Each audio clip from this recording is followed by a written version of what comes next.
Welcome, sports fans, boys and girls of all ages, to episode numero 6 of Garbage Time Takes. My name is Derek. With me today, as always, Bobby and Dennis, who I'm now calling DJ, as he has informed me that his initials for his first and middle name are DJ. That's a childhood nickname, and apparently I haven't been able to outlast it. He's getting called Bumlord by me. And I have no idea why. Yes, well, Dennis, hopefully, actually I should call you DJ. Hopefully you get used to the nickname I'm going to call you from now on, but I'm probably going to mess up this whole podcast. Anyway, as we mentioned last week, new social medias are up and out. We are on Twitter. We are on Instagram. I know Bobby's been plugging away, trying to get our name out there on those. Bobby, would you like to reintroduce the people to our social media handles? Yes, I would. On Instagram, you can find us at Garbage Time Takes, all one word. I've been posting, just little updates on there about like games that we were watching, teams that we are going to be talking about in the podcast. I also have a poll up there now, and I'll hopefully try to remember to do this every week. And you can submit questions to the poll, and if I check them during the podcast, we can try to talk about it or fit it in, or if not, we can talk about it on the following podcast. Also on Twitter, you can find us at Garb Time Takes. I also there have been posting a lot of stuff, just like linking our episodes or Podbean. Also there, I posted a hashtag AskGTT. You can use that. Like you can use that to ask us questions, or just simply respond to the tweet that I have put out saying that we're looking for questions. That's clean. So please be sure to drop a follow on there, and as always, I will keep you guys updated when we are posting stuff or going live. Yeah, Bobby, we do appreciate, me and Dennis do, I'm sure, the work you've been putting in over there. Very much so. You've been doing it, by yourself recently, so you've been doing some excellent work. Just wanted to give you some credit there. Also deserving of credit are our own CMU Chippewas, who did indeed clinch the MAC West with their victory over Toledo. Right? Was it Toledo? Toledo at home. It was Friday, Toledo yeah. at home. Black Friday. We finished out The Rockets. The Rockets, indeed. We finished out a perfect home record this season, which, the turnaround, as we've mentioned on numerous podcasts, and it deserves mentioning again, the fact that CMU won the MAC West after such a horrific season last year. Indeed. Well, worst first was the headlines on campus. It really was, and it's truly a great thing to see from Coach McElwain.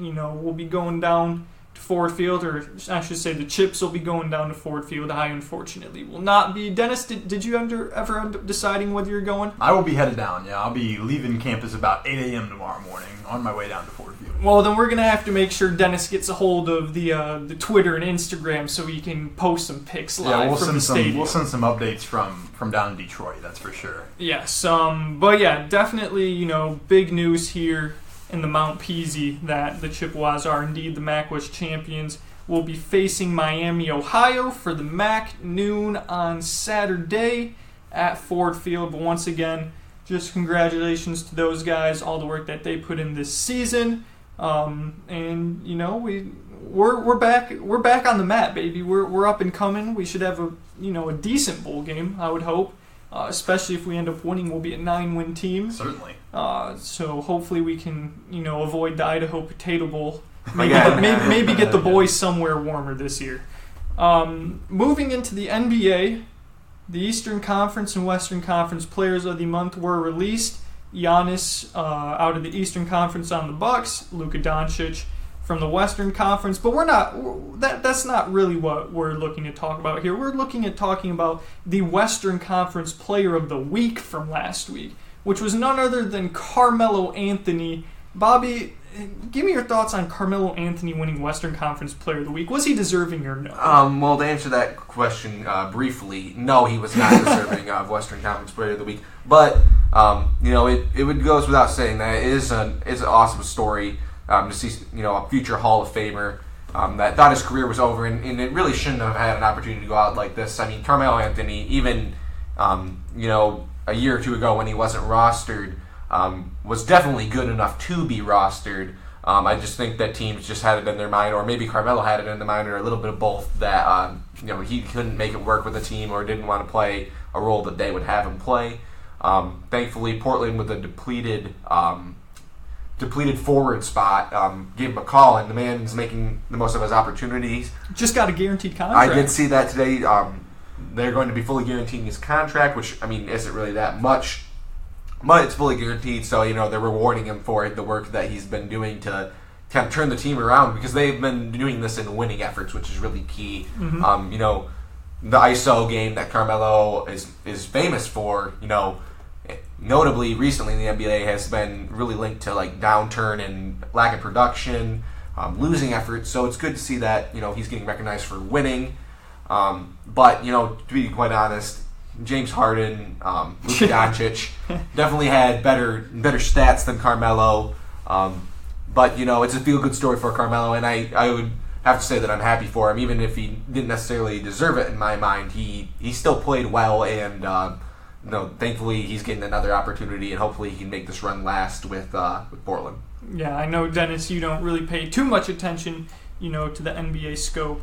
But yeah, I agree with Bobby that, I personally also would not have made Carmelo my player of the week, but it is nice to see that he's back in the league and actually making a solid contribution to the Blazers. Dennis, you got any thoughts, or are you good on this one? I think we're going to move along. All right. Well, one more thing before we move on to the Carmelo. It'll be just another fun story to see that Portland's got the Lakers tonight. So they will be playing against the Friends will be back together. Yeah. The banana boat, as they kind of call it. The same draft class. I believe Carmelo Anthony and LeBron James. Back together, and I think that was a big motivating factor for Carmelo to stay in the league, or at least many speculated, because seeing LeBron being so successful at basically the same age, right, or the same amount of years in the league that Carmelo had, it'll be fun for them to get back together and have some of their old matchups. Yeah, I agree. Speaking of James Harden, mentioning that he very well could have won Western Conference Player of the Week. The Rockets, what an interesting dilemma that was. James Harden on a breakaway dunks it, and the ball gets stuck in the net, goes through the net, but goes back on top of the rim. The referees, as blind and boneheaded as they usually are in the NBA, and with the refs standing right there, they both were standing right there. It was truly unbelievable that they ruled. One of them was ruling basket interference for saying that the ball didn't go through the net. The other ref was saying it was out of bounds on James Harden after going off the rim. Unchallengeable. It was just a weird, such a weird sequence of events. But the fact of the matter was that D'Antoni was not allowed to challenge either of those two explanations for whatever reason, and the Rockets did end up blowing a pretty substantial lead, and they lost in overtime. Double overtime. And so you could argue that they had the chance to remedy things, but you can also argue that those 2 points, if they were counted, they win that game in regulation at that point.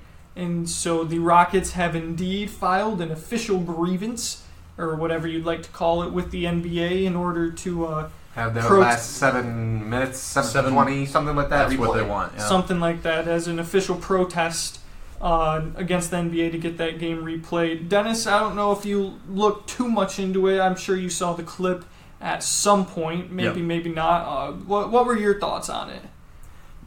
It's certainly an interesting situation that's playing out. I just don't understand how you can request 7 minutes of a NBA basketball game to be completely replayed. I understand the Rockets' frustration, but this, to me, this reminds me a lot of the Saints debacle. Okay. With the pass interference, and they went to all of the official avenues that they could, and I know there was even Saints fans that took it to court and all that kind of things, and it went nowhere. So I just don't see this going anywhere.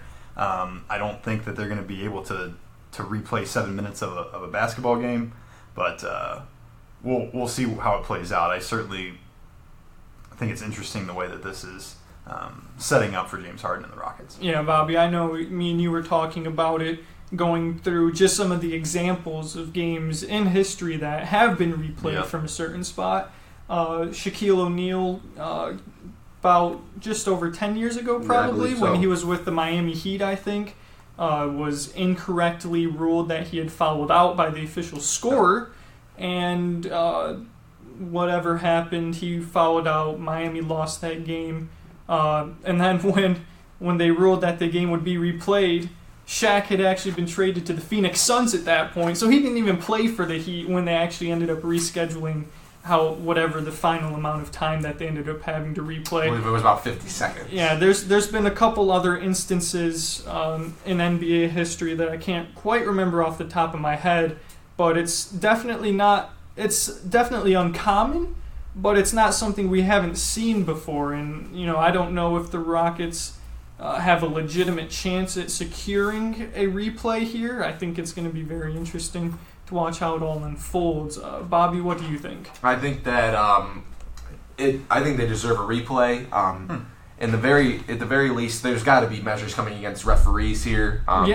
Because there's simply, not that I know of, any checks and balances. No. I mean, against this kind of thing. I mean, you have replay. You have now the challenge that was completely disregarded. The rules were incorrectly followed, and multiple levels. And once the referees in New York, finally came in and said, or phoned in, I guess, to the refs and said, hey, you messed up. It's a challengeable thing. They then ruled, or at least this is what I've been hearing, but they then ruled that since 30 seconds past the play had passed, Mike D'Antoni was still ineligible to challenge. Yeah, I heard that as well. Challenge the ruling that it had been knocked out of bounds off of James Harden, for example. And I think that when you just have that much ineptitude, when it comes to the ruling, I mean, these are the people that are paid to know the rules, paid to enforce the rules, and just quite simply missed something as simple as a basket going in. Right. That's totally unacceptable. And I hope they get a replay, just because you can't miss a ball going through the basket. Right. That's literally the most basic thing in basketball is putting the ball through the hoop to score points. And when you come up with 3 different explanations and don't even utilize replay, which is available to you to straighten out the correct call. Even the Jumbotron, I'm sure, at the arena was showing the play. You don't even use any of those avenues, and then blatantly deny challenges, and then deny challenges again when you've been told that it's challengeable. Is quite simply unacceptable, and there needs to be some repercussions coming down the refs at bare minimum, or they just need to simply replay the game. Yeah, I agree with you. The fact of the matter is 2 points were not added to the scoreboard, and it made a difference in the result of the game. It's undeniable that it did, because the game was tied heading into regulation. You can say whatever you as well about, momentum in that situation. Maybe that provided San Antonio with, some ammunition to move forward and say, hey, they're, kind of... Their heads are out of it. Yeah, they're disheveled right now. They're, thinking about this when they should be focusing on the game. And, there's... plain and simple, as you said, it was an egregious miss. And it's, unacceptable. And I would hope, the refs face some sort of, repercussions for it, because it seems that in all major sports, none of the referees have, are held accountable for anything. It's just, we made a mistake here. It's not that big of a deal, but it is big of a deal because you quite literally cost the Rockets a win because they didn't have those 2 points on the scoreboard. Dennis, I saw you raising a finger. Yeah, I think, Bobby makes a great point here. It's not only that they missed this call, which that is a big deal that they missed this call, but the fact that they wouldn't even allow for the challenge when it was a challengeable play is just asinine. Or even use replay on their own accord. Yeah, exactly. Like, you have all of the resources, I think Bobby was just talking about this, but you have all of the resources necessary to make that right call, and then it's just an utter refusal to do so. Yeah. And that's what blows my mind more than anything. You miss a call, that happens all the time. That happens in every professional sport, happens all the time. But that's why we have replay. That's why it's been used in sports, is so that you can fix those mistakes. Mm-hmm. And it simply wasn't used. Yeah, so we can avoid, simple things like a ball going through. It wasn't an objective call in the slightest. It was a clear basketball has gone through the basket and 2 points are awarded, and they weren't awarded. They weren't awarded. So I mean, I don't know. That kind of mistakes is, the players can't make those kind of mistakes, and the refs should not be allowed to make those kind of mistakes either without facing some sort of repercussion, or the league just simply putting their money where their mouth is and replaying the game because we admittedly made a mistake. Right, I agree. Could not agree more. Breaking news As of just a couple minutes ago, the New York Knicks, after quite a horrendous start, bottom of the conference, have indeed fired Coach David Fizdale, also former coach at the Memphis Grizzlies. Quite frankly, David Fizdale's tenure has been quite horrible. I believe he's got like 21 wins or something like that compared to 80-some losses. They're like 4-18 or something on the season. They're just horrible. They're easily the worst team in the NBA. Whether it's a roster issue or a coaching issue, I don't know. Obviously, it's got to be a little bit of both. But I mean, I don't think the New Yorks are 4 wins bad. They're definitely bad, but that only puts them, 4 wins behind the Pistons, I think, which... yeah, looking at it now, the Pistons are at 8 wins, yeah. Yeah, exactly. So, I mean, it's been tough sledding for David Fizdale so far. You can argue that the Knicks just have such a horrible roster that it's not even, sustainable to win games. But the fact of the matter, he is currently out of a job. That was breaking news that broke recently. Bobby, did you have any thoughts on that? I mean, I think I can understand last year. Yeah. I mean, going 65, terrible. Yeah. 20% winning percentage last season with the Knicks. And I mean, this David Fizdale is a coach that, I really thought that was going to turn New York around. I mean, I thought he was the man for the job, and I thought that was a good hire by James Dolan. I think a lot of people did. And a lot of people did think that he was a good hire. They haven't really allowed him much of a chance or given him much more of a roster. But, I mean, just taking a glance over the roster that they have, I mean, I think they're better than 4 wins in the Eastern Conference. And I can understand why my ownership and the management would think that they're better than that. However, you quite simply can't, it's very early into the season, and I mean, I think it might be a bit premature for a change. Especially, and I mean, you're really not giving the man a fair shake when your GM is coming out, president of operations coming out, making public comments saying that the man is costing, like basically just putting you on blast. Right. When it's not like they've done much better accumulating a roster, especially not through the draft. Through the draft, exactly, and but failing to sign big name free agents when they had a chance. Both of those things are very true.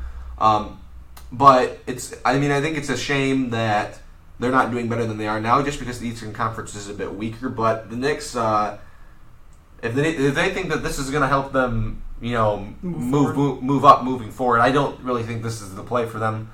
I think that they quite simply just need to acquire better talent and get rid of their owner. But but no, a lot of things you could say about the Knicks. A lot of things about the Knicks. I mean, I think they quite simply have to realize that they're just going to have to put a team together that from the draft that's going to do these things. They can't rely on free agency.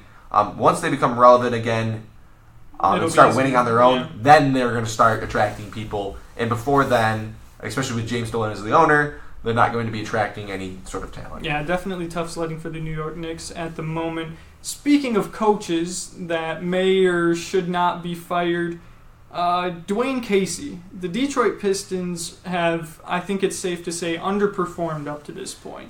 You've got Andre Drummond, who is basically a 20-point, 20-rebound guy. You can question perennial all-star. Yeah, you can question his effort if you'd like, but the fact of the matter is he is a rebounding machine, and he gets points in the paint.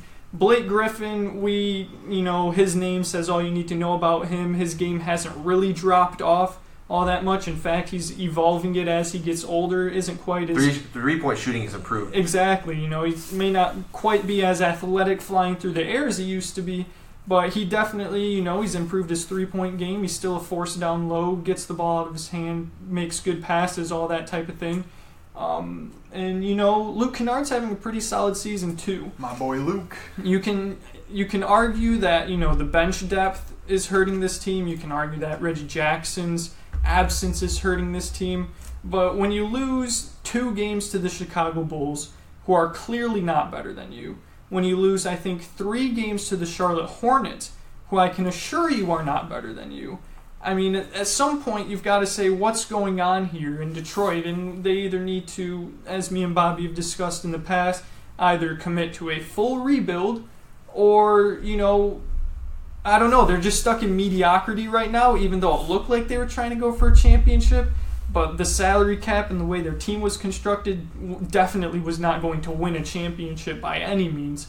But Bobby, I know this is something that really gets on under your skin a little bit, is when the Pistons, who clearly have some talent around, Langston Galloway having a career year, Bruce Brown even, the guy most people don't know, if he plays, efficiently, when teams like this underperform. I could have a whole podcast by myself dedicated to talking about why the Detroit Pistons have screwed things up and how they've done it for years. Derek could attest to the fact that I'm a pretty sizable Pistons fan, and I frequently am checking, how they're managing their cap, what they're doing, just because that's such a serious thing. It is. It's a serious thing in any sport, but in the NBA especially serious, because you're fully guaranteeing contracts. So unless you're trading players, if you get rid of them, you're still on the books for basically all of that money. Unlike the NFL, where you can kind of, get around some of those things. Yeah. But no, especially when we're talking about Dwayne Casey, because we're taking a turn talking about coaching. When they hired Dwayne Casey, I was a huge fan. I thought this was something that Detroit was on top of it. They made a call. They acquired a good coach, which I didn't think that was something that Detroit was going to be able to do, was recruit talent. But they seemed to do that. And last season they finished 500. First year they did have a sizable amount of injuries to their stars, which hurt them and set them back. But looking into this season and just watching some of their games early this season, they've lost, like Derek said, three times. Three times to the Hornets, who are slightly above them in the standings, by a combined 7 points in 3 times that they've played the Hornets. And the Hornets are a team that are looking for an identity. They're a team that's been the laughingstock of the league. They traded away Kemba Walker. Let him walk in free agency, whichever one. The star of their team is Terry Rozier, which doesn't say much. And we quite simply, we have 2 all-stars on our team. We do. And we quite simply can't seem to get into we're not even in the playoffs. I know it's early. We're only 22 games in, but we're not even close to the playoffs right now. Right. And that's quite simply pathetic. If you tune in and watch, if you're a loyal Pistons fan, you tune in and watch, Dwayne Casey looks simply unmotivated on the sideline. That was something you were pointing out to me a couple nights ago. Not even standing half the time. Quite simply, the only thing you can count on from Dwayne Casey is him to wear St. Jude's pin on his blazer. But the man doesn't seem to be doing any sort of riling of the troops. I'm quite concerned that Blake Griffin, there's been some talk of trade rumors around him as well, that he quite simply is losing motivation to be there. Yeah. Which is something that we've had concern about Andre Drummond as well, which that's not what you want to see. I can't say I blame Blake Griffin, for, losing that motivation. He's been pouring his heart and soul, into the Pistons ever since he arrived, and he's been met with a first-round sweep last year and just complete, utter, underperforming up to this point this year. This team isn't... Go ahead, Dennis. Go ahead. No, I was just going to say, it's so hard no matter what sport you're playing, especially in basketball, to play for an unmotivated coach. If you have a situation in which the coach isn't motivated, then what's motivating you as a player? If that's what you're surrounded with, then you're just not going to succeed. Of course, I'm not in the locker room. I don't know what Dwayne Casey's literally doing to try to motivate this team. Of course not. It certainly seems as though he's not. And maybe he's doing better than I think. But when I watch him on the court, just watching when they cut to him, showing him on TV on Fox, he doesn't appear to be doing anything. No. And I know this is the NBA. These are NBA players, and there's only so much that you can teach and you can do. But showing emotion, being into it, showing that you want to be there, that goes a long way. Yeah. Especially to recruiting players, because you're not going to recruit bench depth to a team through free agency by being unmotivated, getting swept in the playoffs, being uninterested on the sideline, losing to teams that are quite literally trash and have been the laughingstock of the league. Yeah. And we've got him on a 5-year contract. This is year 2, season 2. And not that I think his general manager has done much better, just because the Pistons are known for being inactive. Yeah. And our draft hasn't necessarily been the best. Heck, Stan Van Gundy was our general manager or director of basketball operations, whatever you want to call him. He was the one making the calls, calling the shots for trades in the draft and everything when he was our coach. But continue. And 5 years is a long time. It is. For a contract, especially in pro sports. And, I was happy when he was hired, but I'm very, very skeptical now. And if this team isn't a playoff team this season, he needs to be fired. It's plain and simple, just like that. I mean, when you have two perennial all-stars, basically, in the Eastern Conference on your roster, and you have a developing young talent in Luke Kennard, you're paying Reggie Jackson $17 million, so you must think he's something, but I can tell you he's not, but you must think you must have thought he was. And you've got other role players having career seasons, which has been something that's been terribly lacking from the Pistons in the past. Heck, we're leading the league in 3-point shooting at this point. Exactly, and we're 8-14. Yeah. Like that's not cutting it. You can't lose 3 times to the Hornets by 7 points. And as I said, quite simply, he needs to be relieved of duty if he can't get it done, because this is not an issue of having enough talent to make the playoffs in the East, because the East isn't that good, and and nobody will try to argue me on that point. No. And the teams that they're down in the standings with are teams that have been drafting like first or second every year for the last however many years. Right. And not to be long-winded, but this is utterly ridiculous, and Dwayne Casey needs to turn this thing around. The locker room needs to turn it around.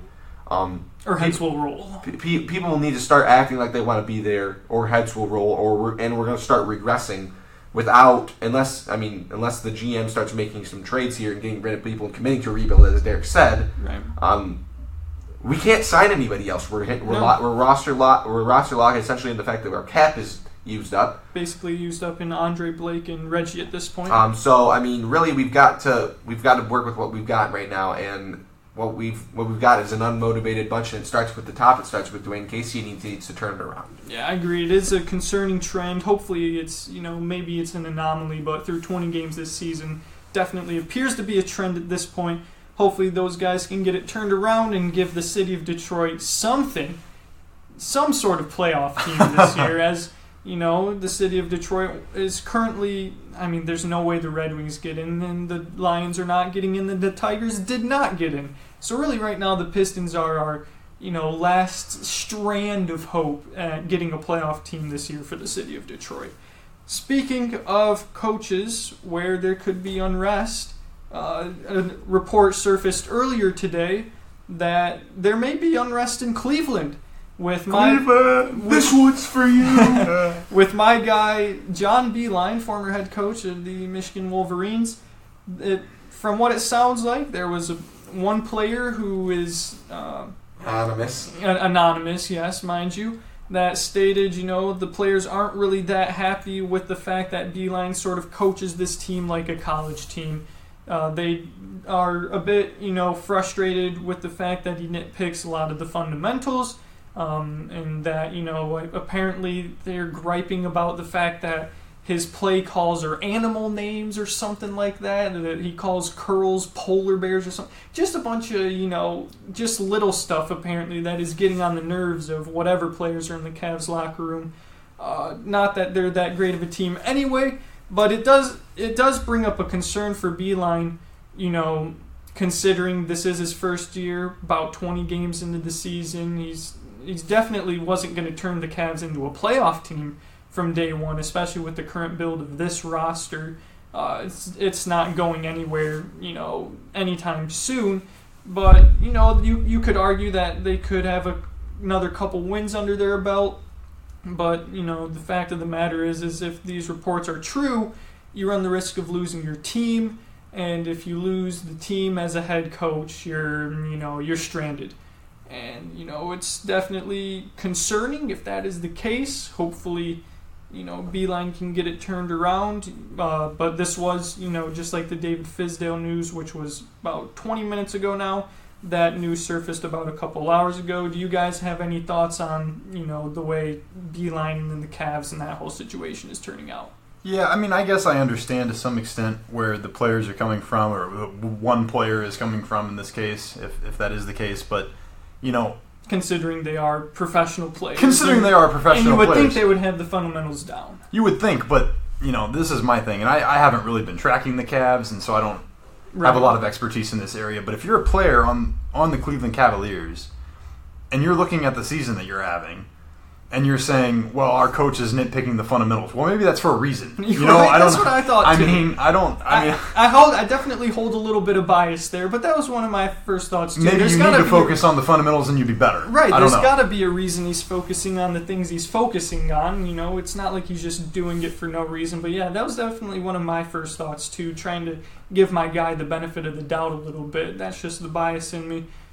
You can't do great things until you have the basics down. And right. Obviously, these are guys that have played basketball for their entire lives, and they should have the basics down. But if you get to such a level where you forget those, you got to go back because they're essential. They're basics. They're fundamentals for a reason. Right. There's a reason that they're fundamentals. Mm-hmm. Yeah, Bobby. I'm a proponent of one of these people that would probably say that the Cavs should have a few more wins under the belt than they should, or than they currently.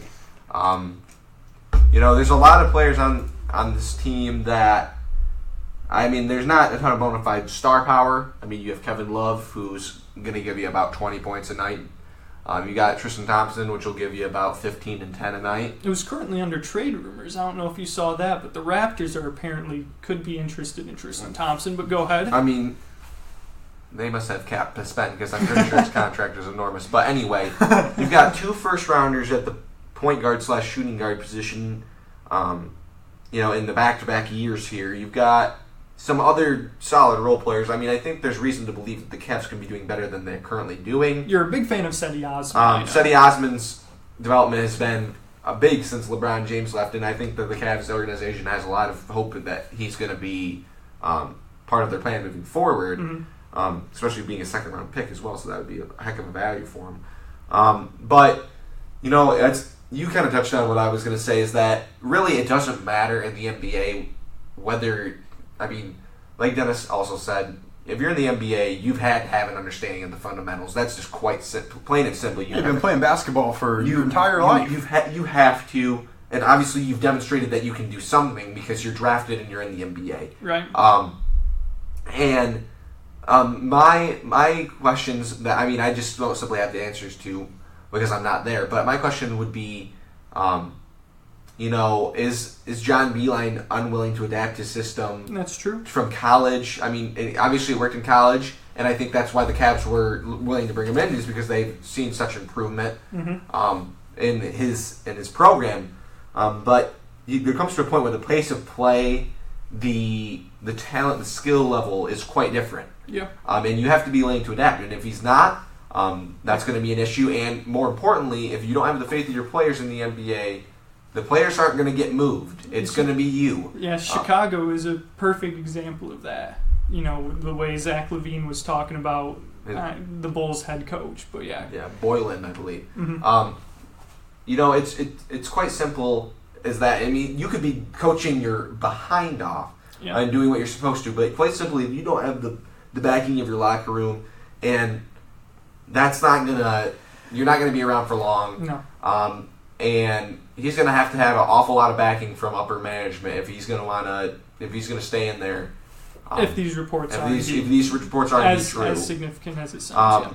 If I had to speculate on which player it was, I'd say it was more than likely either Tristan Thompson. That's what my thought was exactly. Or Jordan Clarkson. Yeah. But I think it was Tristan Thompson if I had to guess. And really, Tristan Thompson's career, he's played well in spots, but Tristan Thompson can owe a lot of his money to Goat James, who got him paid. Yes, he can. Exactly.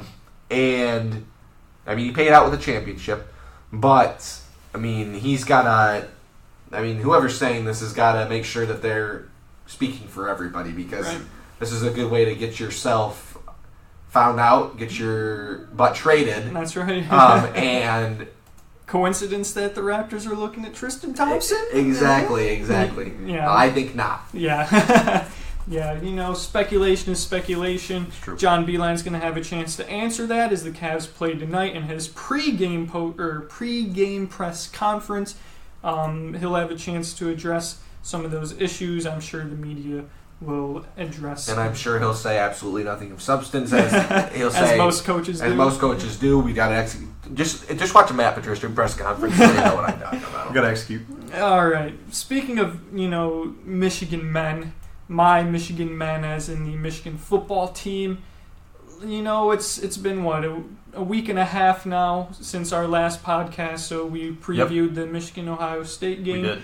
Last podcast, it has passed us by. I've had a full week to reflect on the game that I was present at. And I'll tell you what, that was the most, as I've told you guys a couple of times now, that was the most fun I've ever had at a first quarter of a football game in my entire life. As you should have. The energy was crazy. The fans were into it. We scored, they scored, we answered, they scored, and at the end of the first quarter, we were driving down, and then once the second quarter hit, everything fell apart. But that first quarter, though, man, I had the time of my life. That was really a great experience. For those of you wondering if I left early or not, I can assure you that I did not leave early. One of those reasons was because those tickets are not cheap, and I was going to get my money's worth. I can thank my girlfriend for those tickets. She got them for me as a birthday gift. And I know she listens to the podcast, so thank you for that again. But yeah, we stayed till the very end. I was the lone maize and blue spot in a sea of red come the end of the game.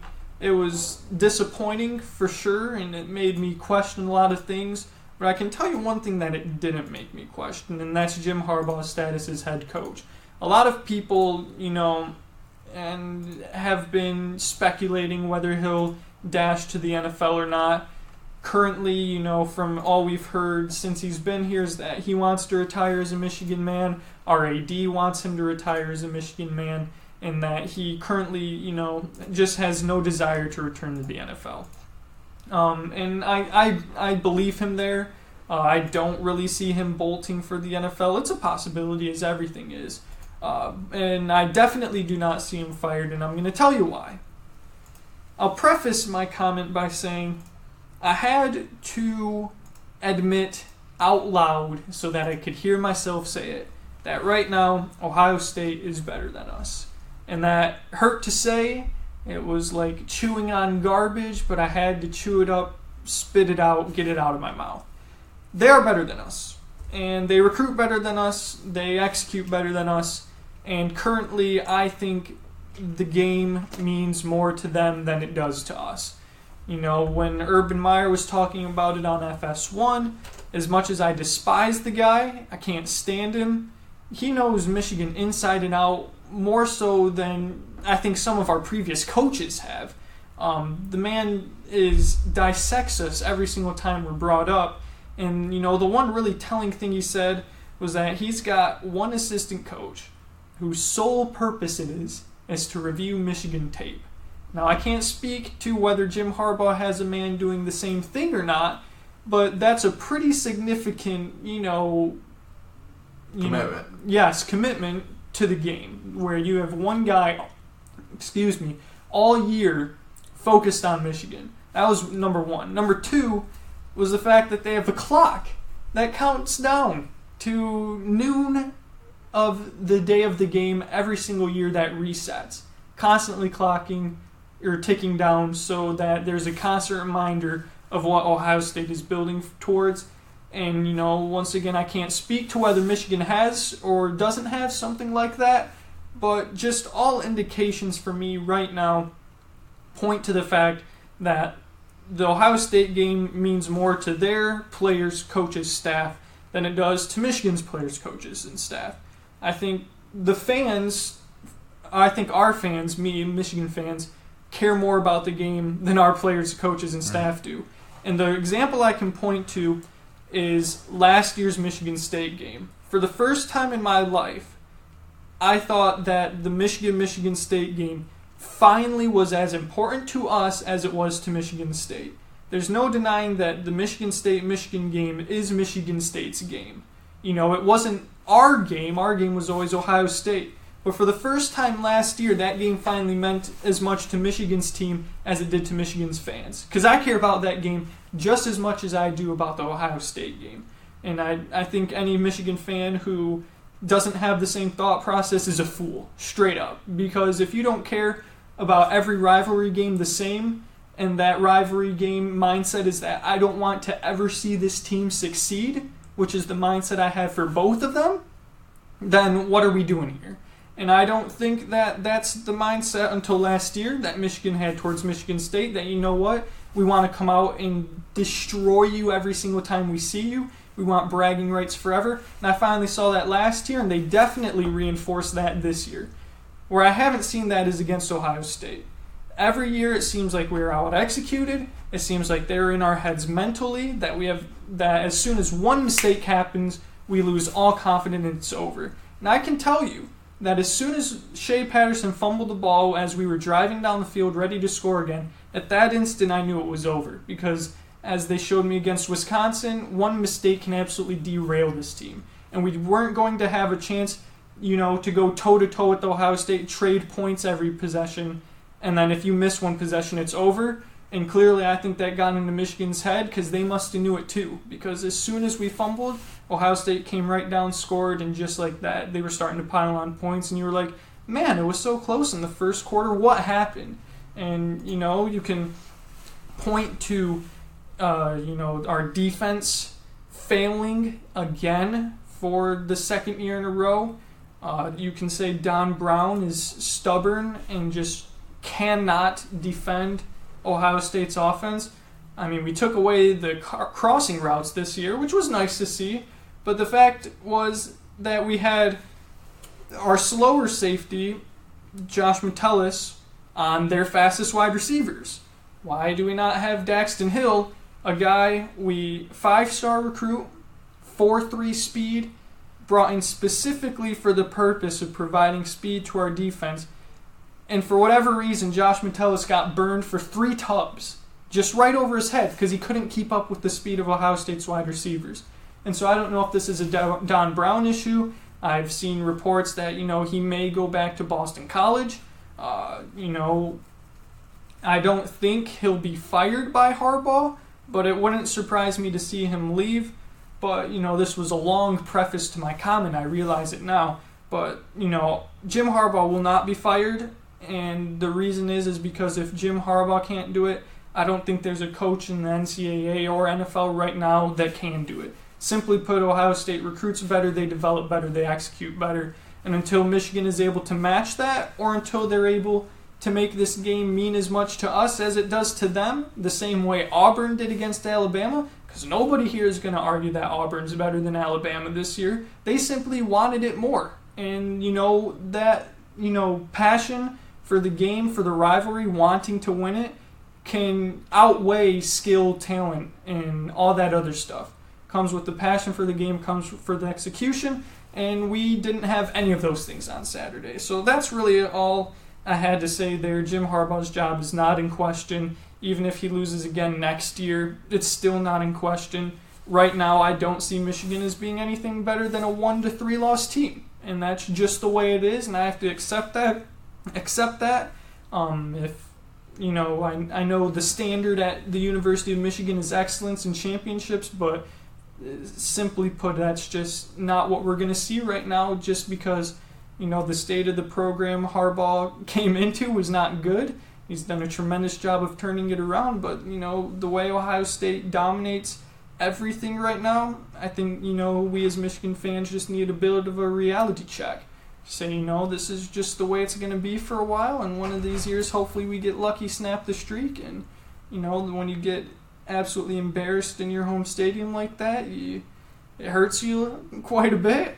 But, we'll bounce back, we'll see what happens with the bowl games, and we'll move forward. Thoughts from you guys? I know that was a little bit long there. No, you're all good, man. I mean, I watched the entire game on Saturday, and I just had a couple things that I noticed. I mean, I agree with everything that you just said there, but Michigan really did beat themselves this week. Yeah. And that's something you touched on a little bit, but they made the mistakes that Ohio State didn't. And is Ohio State more talented? Do they have more better recruiting and better coaching and better preparation. Sure, of course they had all those things, but you had just dumb thing. You jumped off sides on a 4th and 4 when Ohio State was about to punt. Yep. You had the fumble. You had a missed extra point. Mm-hmm. It's just mistakes that are just not going to beat the top-ranked team in the nation. Right. And then, really that's why you lost. Mm-hmm. This year, moving forward, I would agree that Jim Harbaugh's job is not in question.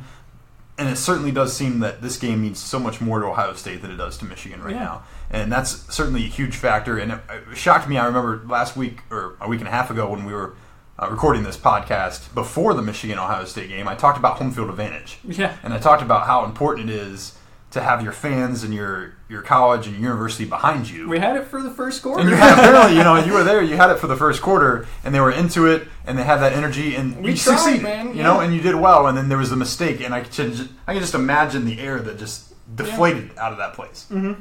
And that's just such a huge thing when you're on the field and you feel like you've not met the expectation of your fans, of your college, of your university, your coaches, and then everything just comes derailed. And it was one mistake, really. And like you said, that fumble that just kind of took everything else. And it just completely debacled the rest of Michigan's efforts. I mean, they did make that small comeback. I thought they might be able to do something. They had plenty of opportunities to do so. They did have a lot of opportunities, but at that point I feel like they were just outplayed. Yeah. They didn't quite have the talent to match up with Ohio State. And I know we talked about this a week and a half ago as well, but just not a good team when playing from behind. Yes. And that's what they ended up having to do after making a couple of silly mistakes early, and it led to their demise. Mm-hmm. Thinking about this game, I think you guys really hit anything that I could have said about this. I don't think Jim Harbaugh's job has been in question, and here I've been sitting for the last hour telling that people need to get fired that are coaches. He's right. Surprise, audience. He's not going to get fired, even if he doesn't put an emphasis on this game. I think that should he have won it by now? I think yes, he probably should have. Purdue won it. Exactly.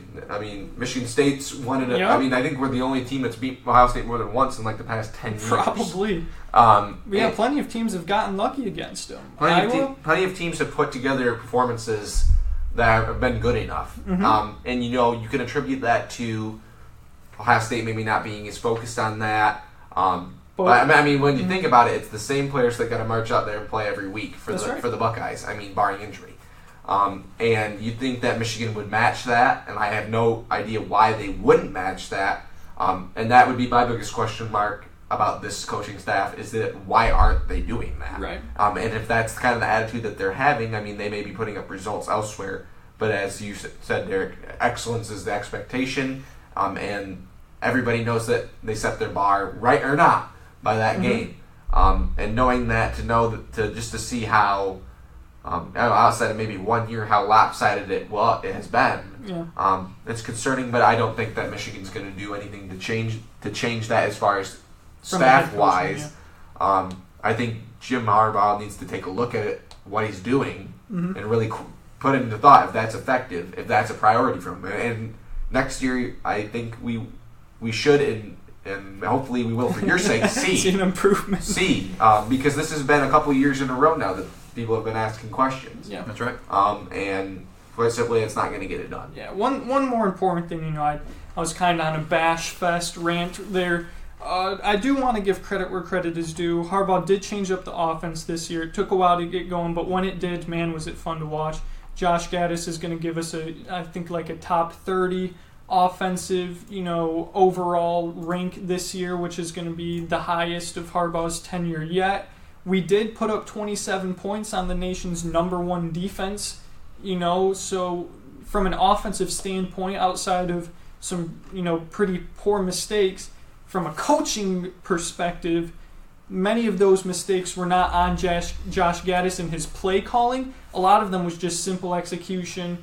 Example 1, Shea Patterson's obvious fumble. Example 2, Hassan Haskins failing to follow his lead blocker guard pull for a touchdown on 4th and 1. Just things like that where the play was there and the execution from the players was not. The other thing I wanted to bring up quickly before I let Bobby talk about his experience at the frozen tundra in East Lansing last week was that one name you did not hear mentioned whatsoever last week was Chase Young's name.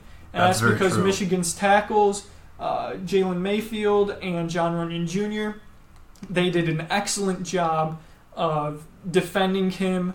A lot of times one-on-one. Of course, they got some help because it's very difficult to defend Chase Young one-on-one. But I definitely wanted to give, the offensive line coach, Ed Warner, some props. We had 2 first-team All-Americans, second-team, third-team, and an honorable mention from the offensive line this year. So really excellent job from the offensive line and from Josh Gaddis, his improvement from the beginning to the end of the year. I ladies and gentlemen, I hate to cut in here, but we've got some responses on our polls, some questions that people would like answered. Okay. All right. That's awesome. We've got 2 questions. Sweet. Let's hear them. And so one of them has to do with football, and I know we're going to kind of move into pro football here in a bit. Yep, right after your experience at MSU. Yes, and I will get to that in just a second here.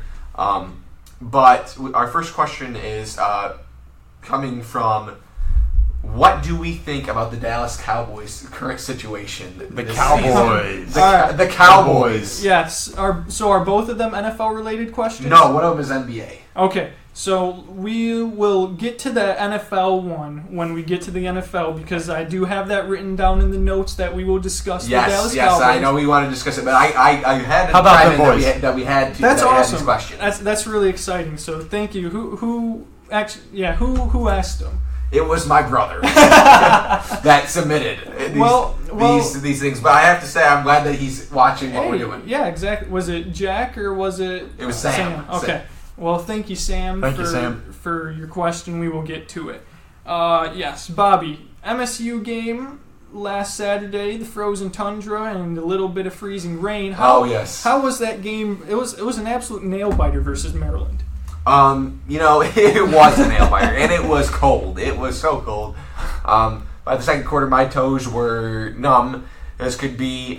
People were bailing out by halftime, even though it was a good game, because it was just so hospitable conditions. Yeah. It was a fun game to watch. I mean, kind of at a few moments, it was typical Michigan State this season. Head scratching, like, what in the heck are we doing? Mm-hmm. But no, we really played well for the most part. The defense looked good as usual. Offense looked good at points. Weren't able to convert and get things into the end zone when we were close. But it is what it is. We made bowl eligibility, which was what was my goal. And it was fun to be there and see the team up close. We had good seats. It was a fun experience. It was senior day festivities as well, so it was great to see some of the players that I've grown up with graduate. And your Spartans are bowl eligible. And we're bowl eligible, baby, just like I said we were going to be. Yes, you did. I said that we were going to end the season 2-0, and darn it, we did. It was close at points, but we did it. That's right. Dude. And I'm looking forward to ending the season on a high note, hopefully with the bowl game. Yeah, and this, for the record, for those of you who do not know, this is the first time in the college football era that all Michigan teams have been bowl eligible. That would be Michigan, Michigan State, CMU, Western, and Eastern. So, big for all the D1 teams of Michigan to be bowl eligible this year. And then before we get into the NFL, one thing that I did not mention about CMU that I had to do some quick research on, which is why I didn't mention it when we talked about them in the intro. Also, big congratulations for Coach Mack. Matt, Coach of the Year. Yes, he is. Love to see that. So I didn't want to falsely state that. I thought I had seen it on the CMU Football Instagram.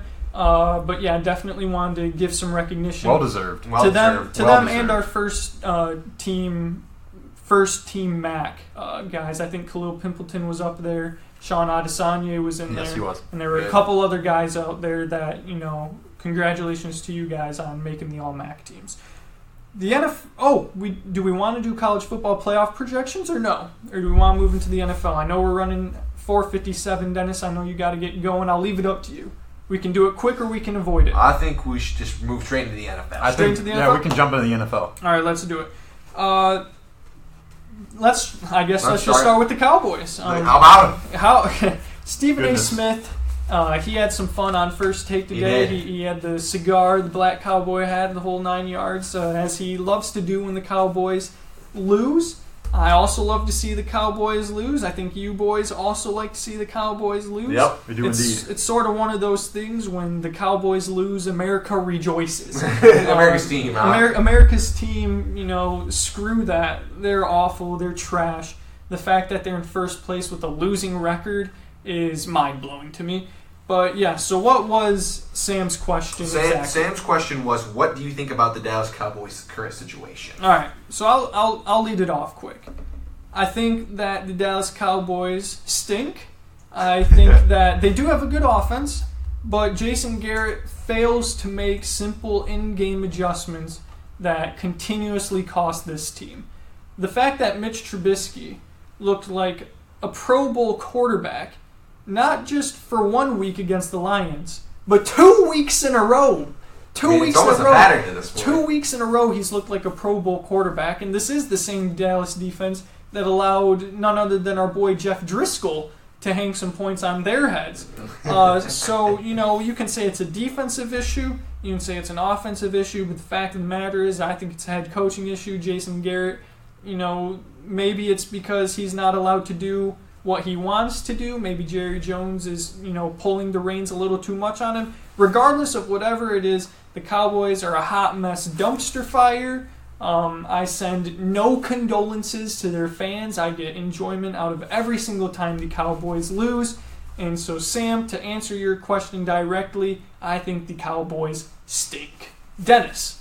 Completely agree. This is an embarrassment for a first-place team in the NFC East right now. I mean, what is happening in the NFC East? This is just, unbefore seen. It used to be a premier division. Yeah, it did. And I remember a couple years ago there was, can't remember which division it was. They got an 8-8 team in. Yeah, this was 3 or 4 years ago, and I don't even know. It was the NFC West. It was the NFC West. I don't even know if they're going to get to that. At this point, it could be a 7-9 playoff team, which is just mind-boggling. Home playoff game, which is another discussion. You could talk about the NFL playoff we'll system. Save that for another day. But to talk about the Cowboys, they look at their roster. This is a team on paper that should be much better than what they're doing right now. It's insane. Dak Prescott, Ezekiel Elliott, Randall Cobb, Amari Cooper. All of these. Michael Gallup's been a trending upward guy, and their defenses, their defensive line is solid, and it probably hurts to not have Leighton Vander Esch, but their linebacking core is fine. Jordan Lewis, former Michigan man go blue, made an excellent pick last night in the red zone. That was a great play. That was a great play. So it's not like they set him up at the 1 yard line, and then they punted. That's beside the point. But it just seems like an unmotivated team with a lot of talent. Yeah. And I don't know what's causing that. I would tend to think that it's Jason Garrett. Mm-hmm. But whatever it is, it needs remedied immediately, because this is a team that's not playing with heart and they're not playing with passion, just like we talked about earlier with Michigan against Ohio State. And they don't seem, they can say all they want. I watched an interview with Dak Prescott, and he talked about how, it's not Jason Garrett's problem and how the players just need to be better and all that. But that's just a bunch of baloney, if you ask me. Yeah. These guys are professional athletes, and they need to be more motivated than they are. And whatever's causing them to not be motivated needs to be remedied immediately, because that's the core of their problem right now. Bobby. Just because this is my brother submitting this, and I think he watches Undisputed every day like I do. I think he'll get this reference, but many of our viewers out there probably view that show and might get this reference. But I tend to side almost completely with what Shannon Sharp says on that show, and that's essentially, to break it down, when you give no one credit when they win, you can't give them all the blame when they lose. Okay. And that's exactly how I feel about Jason Garrett. When things go correct, you never see anybody point to Jason Garrett. It's always how good Dak played. Zeke is eating. Whatever, which he hasn't been doing this season, which is a big reason why I think that they're seeing a downturn. And no matter how good Dak Prescott plays, which he's had some turnover issues, which has cost him in a few games. He only threw one touchdown pass against the Bears, which was not really cutting it. 27 of 49 for 334. A lot of yards, but you got nothing to show for it. Yeah. But when you have a coach that hasn't really been necessarily entirely empowered by his owner to do things, He's there to be a puppet for Jerry. Valid point. And exactly as I said, when you get no credit when they win, you can't take all the blame when you lose. And you've got to start looking at some of these players. You got to start looking at Jerry, obviously, because that leaves the question of what is he doing? Top down. Top down.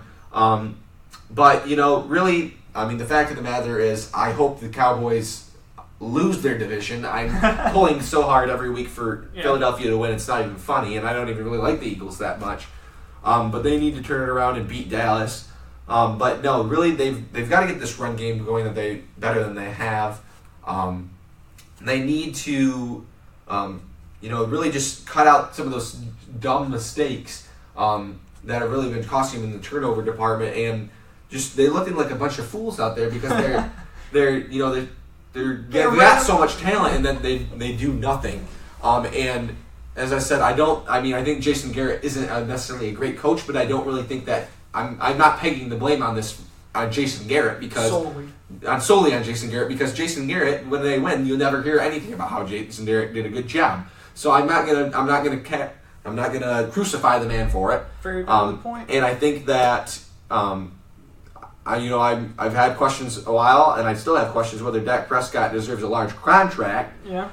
Definitely not. But Jerry, in the beginning of the season, he was leading the league in QBR. Dak Prescott was until I still might be, but I don't think he is anymore. But he's costing himself a lot of money in that department if he's going to let them write out the contract. Maybe that has something to do with it. There's been speculation that him not having a contract has been impacting his play. I don't know. But Zeke Elliott got a big contract and is currently not looking as good as he has in the past. So, and we all know with the Cowboys, when the running game goes south, things tend to go south for them. And I think that's a large contributor to what's going on. Yeah, go ahead, Dennis. Yeah, I think this could be a good transition too, but something I've had to learn, unfortunately, in Cincinnati, and perhaps the same situation is going to happen in Dallas, depending on your opinion, is you can't fire the owner. Right. And it's a little unfortunate because, as far as the Bengals go, I would love nothing more than to fire Mike Brown.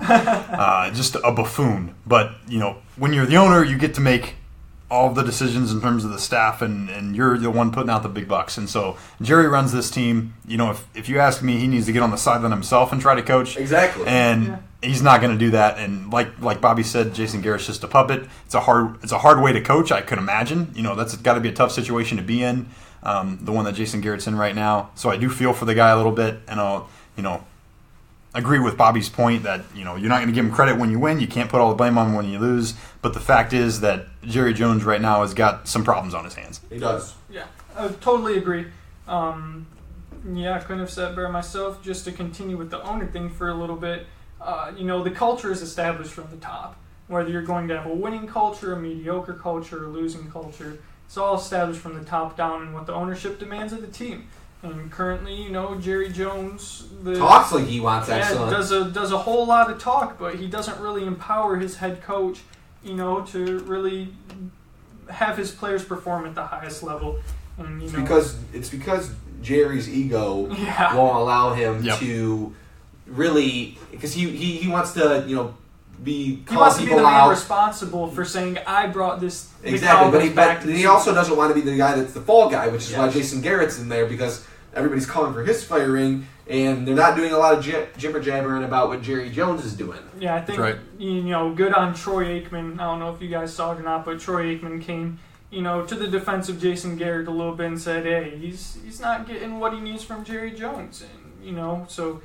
Jason Garrett does have some supporters out there. Unfortunately for him, I'm not one of them, but I'm also not going to lay quite all of the blame on him. I just don't like the Cowboys straight up. Looking at the Lions, they get the Vikings this week in Minnesota for what's likely going to be a bloodbath. TJ Hawkinson is on IR. Deshaun Hand is out yet again. A lot of injuries. Stafford definitely won't be playing. David Blough will be making his second appearance. Just to briefly touch on that, since that was last week's Thanksgiving game, Daniel Blough kind of played pretty decently. He did. He looked pretty good. He had his mistakes. He is an undrafted rookie after all. But that's another one of those games where you can say if the defense plays better and makes a couple stops when they should have, and doesn't make Mitchell Trubisky look like an all-pro quarterback, then they win that game because the offense did good enough. But I don't really care about that. You want to know why, Dennis? Why is that, Derek? Because the Lions are trending even further upward towards a top 5 pick, baby. Well, you won't catch the Cincinnati Bengals. We will not catch the Bengals. But you are trending upward. We will not catch the Giants, and you hope. I know I have a feeling Bobby might say something about it doesn't matter what kind of pick we get because we might screw it up anyway. Can't say I can argue that with you. So hopefully if we do get a top 3, 4, 5 pick that we don't screw it up. But yeah, just quickly, since I know we're running low on time here, definitely got the Lions losing this one to Minnesota. Probably won't even be close. Yeah, it shouldn't be. I mean, if you really look at the way these two teams have played this year, it really shouldn't turn out to be close. And for the Lions, that's probably a good thing. It shouldn't be close, but watch the Lions win a game. This is a very scary game for the Lions because they'll probably think that there's something and try to pull it out here, but they should lose, and I would predict them to do such. Yeah. Last week, just keeping in theme with what we got going on here, I know we predicted the Lions losing to the Bears. I believe Bobby was the lone... Who said that the Bills would beat the Cowboys? I think you were the lone man that said it. Yep. So there you go. Props to Bobby for picking that one correctly. Big credit to Bobby. Could not have been more wrong on that one for me. And then the other game that we predicted, I think, was Ravens-Niners. Was that the other? Did we talk about the Ravens-Niners? We did. Yeah. I believe. I think we had the Ravens. I think we all had the Ravens as well. Someone can go back and fact check us on that if they'd like to. The Ravens did win on Justin Tucker's field goal. Also, the Seahawks, did we all predict the Seahawks as well to beat the Vikings? Yeah. I believe so. We did. So we had a pretty solid week, sports picking wise. Bobby's the top dog with the Bills beating the Cowboys. So, this week, Bengals-Browns. Dennis. Bengals-Browns. And the return of Andy Dalton. The Red Rifle, baby. Yes! And... What do you got to say about franchise leader in touchdown passes? That's how you need to address that man from here on out, Dennis. It's quite impressive. I am gonna give Andy Dalton a lot of credit for the way he played last week. I know I've sat here and last week I ranted a little bit about the benching of Ryan Finley after 3 games and not giving him enough time to develop and show improvement. The fact is, right now, the best quarterback on the team is Andy Dalton. That's right, and he proved that last week by his performance against none other than the New York Football Jets. Yeah, those guys stink too. They do stink. But Dalton came out and he showed that he wants to play, and really I think that's what it was. Is a performed big, quite well doing it. Kind of a big FU to the organization, at least a little bit. And I love to see it. I'm not going to sit here and say that Ryan Finley's a better quarterback. I do think that he should get the opportunity to develop if the organization doesn't want to go with Dalton anymore. But at this point, maybe they do. Maybe. Yeah. I know Bobby talked about last week bringing Dalton back in, increasing his trade value, and maybe shifting him off to somewhere else or shipping him off to somewhere else. I'd be completely okay with that, or rolling with him in the future and perhaps going somewhere defensive in the draft. We'll see how things turn out. I was excited to see them get the win. They're going to avoid the 0-16 mantra, so I'm very happy about that. We won't be joining the Lions and the Browns. Unfortunately. And this week we get the Browns in Cleveland. First time we get to play them all year. First time out of 2 that we'll play them in the last 4 weeks of the season. Interesting scheduling there. It is interesting scheduling. We get them now in week 14, and we'll get them at home in week 17. So only a few weeks later. I don't know how that shaped out, but the Browns are fraudulent, as Bobby likes to say. Using that adjective. They're in disarray right now. They are in disarray. People harping on Freddie Kitchens, questions of whether OBJ wants to be there or not, questions about... He doesn't. Yeah, I don't think so. Questions about, Baker Mayfield's, future as the quarterback there. Lots of questions surrounding Cleveland, as there always are. And I would like to keep him out of the playoffs. That's my thing right now. And we certainly have the opportunity to do that with 2 games against them. I think they can take at least one of the 2. Will it be this week? I don't think it'll be this week. I think our better shot is going to be at home. I don't know if we'll win a road game. Certainly haven't won one all year, but then again, we can't win at home either. Right. So we'll see how it goes. They did beat the Jets at home. I'll have them losing this week, though. I think Cleveland bounces back and picks up a much needed win. Yeah, Bobby. As far as prediction for this game, I've got Cleveland. I'm such a big Baker Mayfield fan, and I want them to make playoffs. Show. But No, I think they'll bounce back this week and beat the Bengals. But I do think that the Bengals have a great chance of winning not only this one, but especially the Week 17 matchup when Andy Dalton, I still believe, will be motivated to start picking up W's. Yeah, for sure. I will agree with the both of you there. I also will take the Browns over the Bengals. Last one before we get into the best segment in the world, the Right Bench Ballers segment. And then if we want, we can address Sam's NBA question at that point too, since one of my Right Bench Ballers is an NBA player. Last game, Seahawks-Rams. I think, this is the Sunday night game. It's probably going to be more entertaining than the Monday night game, but we can do a quick double blitz here. I got the Seahawks over the Rams. Dennis, who you got? Seahawks all the way. And definitely the Seahawks. Yeah, Russell Wilson at MVP caliber, definitely playing. Jared Goff showcased again. Yeah, Jared Goff over showcased Payne. again. You got, elite versus definitely not elite in terms of quarterbacks. So all three of us got the Seahawks. Eagles Giants Monday night. This could be more interesting than it's letting on to be, considering the Eagles lost to the Dolphins last week. Hopefully for the Eagles, that's all they needed for motivation, is to say we can't possibly lose to the Dolphins and Giants in back-to-back weeks. So I will take Philadelphia against my better judgment this week. Dennis. I'm going to do the same thing. I think the Eagles are able to pull it out. Maybe that's just my hatred of the Cowboys. Okay. I've got Philly as well. Fly, Eagles fly, and I'm pretty sure Eli Manning's starting this week for the Giants. So I heard that. With a high ankle sprain. That should bode well, hopefully, for the Eagles. All right. Right Bench Ballers. This is, as everyone knows who has been listening to us, our favorite segment. We love to give the bench players a bit of a shout-out who, come in and absolutely exceed expectations for a game. Who would like to start it off this week? I'll lead it off. I've got none other than Chicago Bears tight end J.P. Holtz, who played in the winning effort against Dallas last night. He was targeted 3 times, caught all 3 of those targets for 56 yards. But the kicker is he was the leading receiver for Chicago. He ripped off a 30-yard run on a 3rd and I believe 15 or 16 on a little screen play out to him on the tight end screen. It completely motivated the offense, and I think they ended up going down and scoring a touchdown on that drive. All season, he has racked in, before this game, 2 receptions for a total of 23 yards. Wow. This is like their 3rd-string tight end. J.P. Holtz, and he ended up leading the team with receiving yards, and I think that is well deserving of a right bench baller. Definition of a right bench baller, actually. So for sure. Bobby, who you got?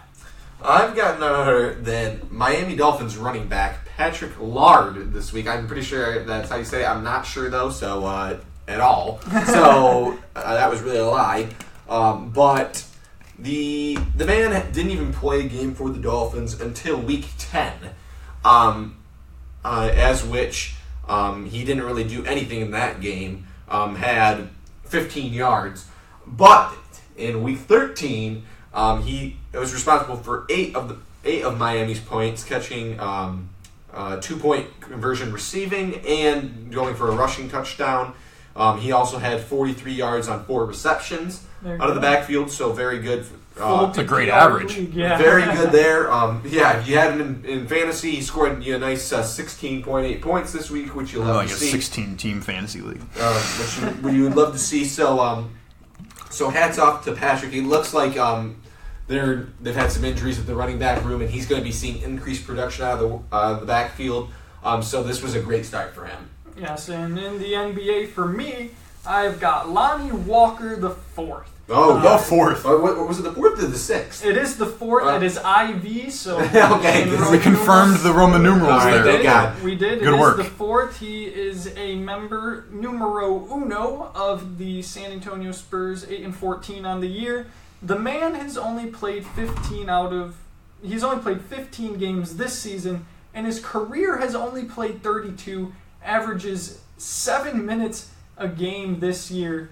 And before, the game against, I don't even remember who, Houston in double overtime, Lonnie Walker popped off, was able to log 35 minutes of playing time, shot 55% from the field, 57% from 3, and dropped 28 points. Mind you, this man is averaging 4 points per game, 0.4 assists, and 43% from 3.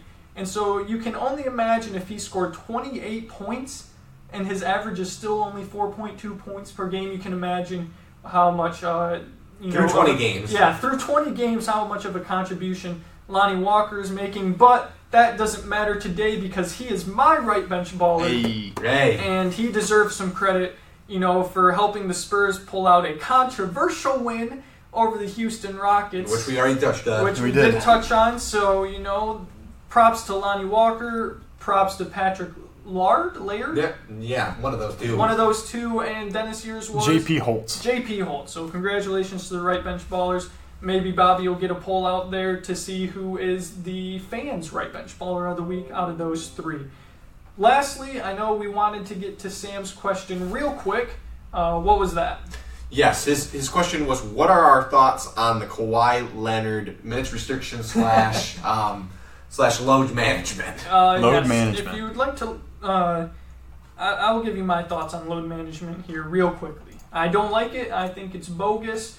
I understand, wanting to save your players for the playoffs, especially when the fans make the playoffs and winning championships such a high priority for the team. But at the same time, I feel like the players owe it to the fans who are helping to provide them with the contracts they are earning by paying money to the team, which goes to the owner, which lets him allocate it to you.